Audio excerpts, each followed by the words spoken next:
Britain's House of Commons has voted to reject Theresa May's so-called withdrawal agreement just hours before the nation was supposed to leave the European Union, with or without a deal, a deadline betrayed this week by Parliament after they voted to postpone Brexit months or even years into the future. Britain's lawmakers have already voted against the settlement. The Prime Minister agreed with the European Union twice, and the government was blocked from bringing it to Parliament again.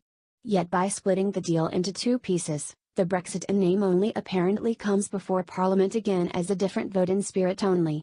Update 1710, May meets cabinet members. The Prime Minister is reportedly meeting with a delegation of cabinet ministers, who are thought to be urging her to adopt an even weaker form of Brexit than the one outlined in the seemingly abandoned political declaration which formerly accompanied the thrice-defeated withdrawal agreement, possibly involving full membership of the EU customs union, or a customs union which would have the same practical effect.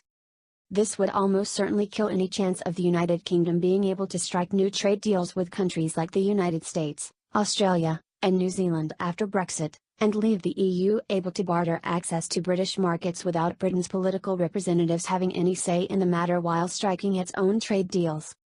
Meanwhile, Nigel Farage is enjoying the crowds in Parliament Square.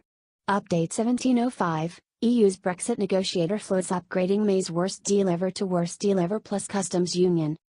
In comments reported by Politico.eu, Michel Barnier suggested that the EU he was open to a deal which it would mean the UK would maintain the same tariffs and trade policies as the EU, appealing to Remainer parliamentarians who want to stop a clean break.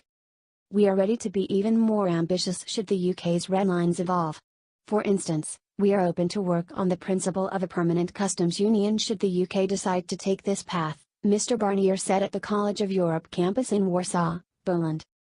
However, Barnier added, "Let me be frank, without a positive choice, the default option would be a no deal, which has become more likely. It was never our scenario, but the EU 27 is now prepared.